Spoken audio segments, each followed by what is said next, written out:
Hi, it's Leanne, and I'm here today with a review of the 11th book in my Man Booker Longlist read along this year. That is The Long Take by Robertson. So, The Long Take has proven to be, like Normal People, but for many different reasons, has proven to be one of the most talked about books on the long list this year. It is one of the favourites to win, and having read it, I can understand why. So it is a story that is told in mainly free verse with prose excerpts kind of dotted in maybe every few pages or so. We are in the head of Walker, who is an ex-World War II soldier. The story starts a couple of years after World War II's ended. He's from Nova Scotia in Canada, and he is suffering from post-traumatic stress disorder. And he doesn't feel like he can go back to the life that he lived before. And so he has travelled to the USA to kind of find another life there, try and find where he's supposed to fit in this post-war world. So much of the book is descriptions of Walker, fittingly for his name, walking the streets of New York, Los Angeles, mostly Los Angeles, and San Francisco, and kind of exploring his mental state through the divided America that he's come back to, an America that is back at war in Korea, that is divided by race, that has the communist scandal going on with McCarthy, and everything very much just being divided rather than, this successful homecoming that he perhaps would have hoped for. The verse that it's written in is brilliant for creating an atmosphere and incredible imagery, where we can really, really picture Walker's life in these American cities.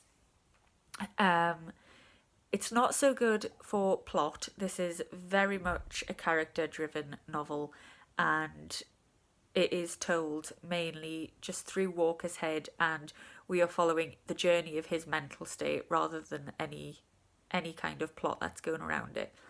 That is fine if I'm very much one for character-driven novels and for imagery-driven novels, and that is totally okay with me. If you're looking for more of a plot, this is not going to be for you.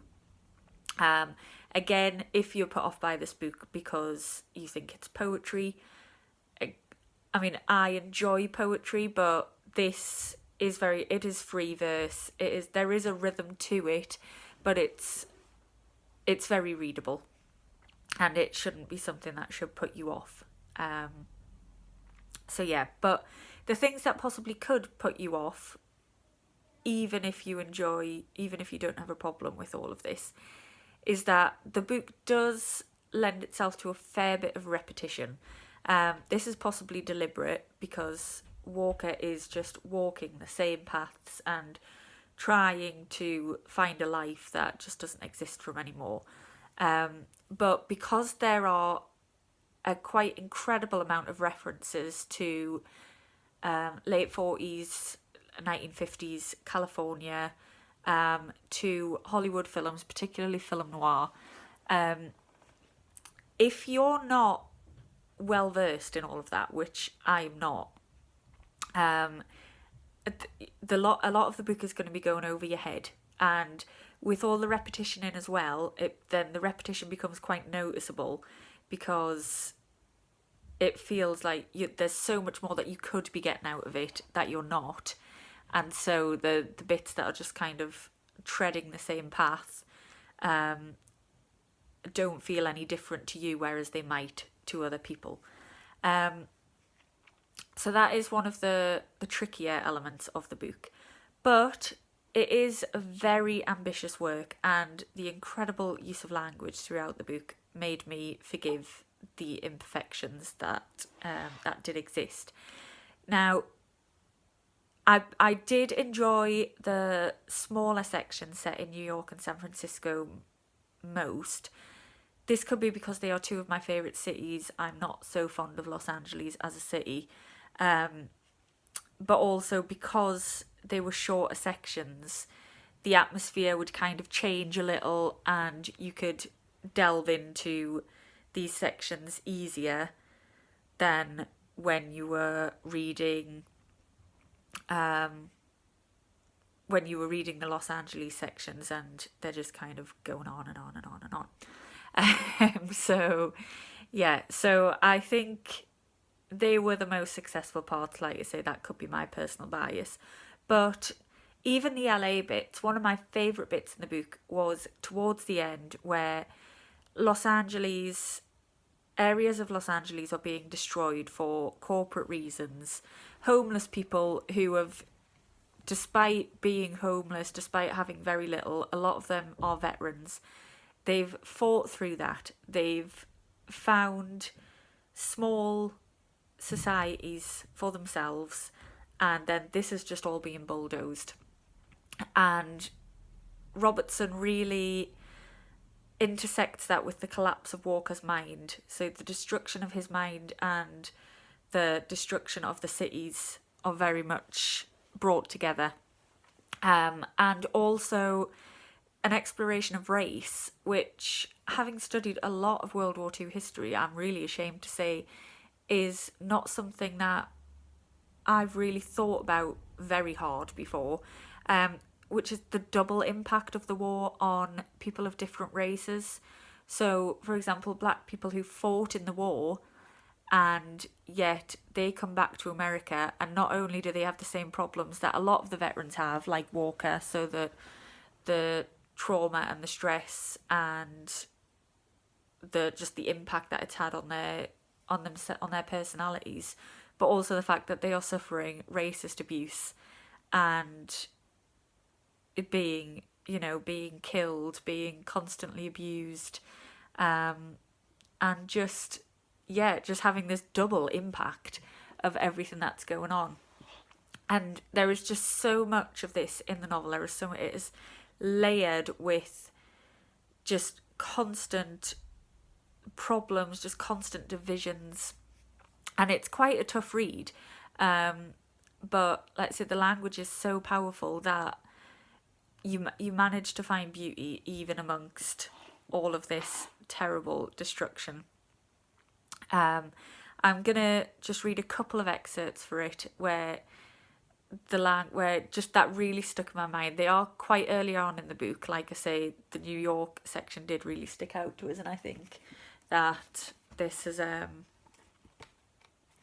definitely why these elements have stuck in my head. But we have a section about Coney Island, which reads, "Evenings still hot, but a breeze off the sea, and the smell of French fries, candy, girls' perfume. The lights are so beautiful, and he picks out a rhythm in the screams and laughter, the rumble of the rides, the metal squealing through the 100 different fairground tunes, the 1,000 calls and shouts, the noise of America at play, with the crush of the Atlantic breaking under the boardwalk, steady and slow, to be young and in this world, alive."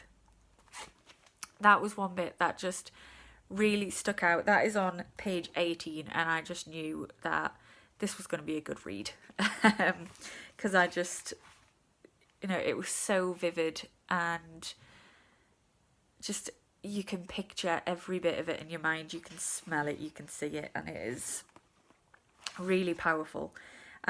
This is a shorter bit, but this kind of shows you the relationship with the book with film noir, with the idea of shadows and light. And it says, "In the last splinter of sunlight allowed between the skyscrapers, an old lady is sitting with a book, moving her chair every quarter of an hour a little farther down the alleyway."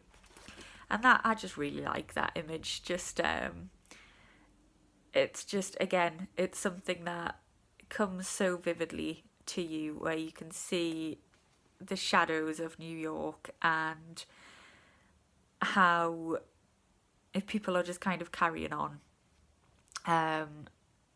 through the darkness, through the light. And yeah, it's just, there are so many really, really lovely bits of writing in this book.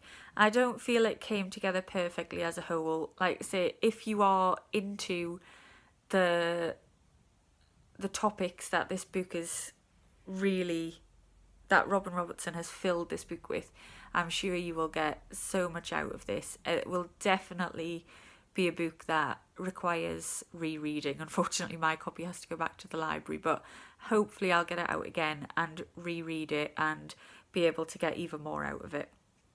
But it makes perfect sense to me that this made the shortlist. I could definitely see it winning. The only book that I have left is another one of the favourites, which is The Overstory, which, like I say, is another one of the favourites. But I wouldn't be surprised at all if this book won. And if it did, I'd be quite pleased, because I think that would give me a good excuse to read it again very quickly. So it's not going to be for everybody, but if you're not put off by the free verse, by the lack of plot, then I definitely think it's worth giving it a go. Right, that is 11 books down, 2 to go. I'm nearly there. I have, as always, been doing other reading alongside my Man Booker books, so I'll probably come back in a few days with a roundup of all that. Until then, happy reading. I'll see you soon. Bye bye.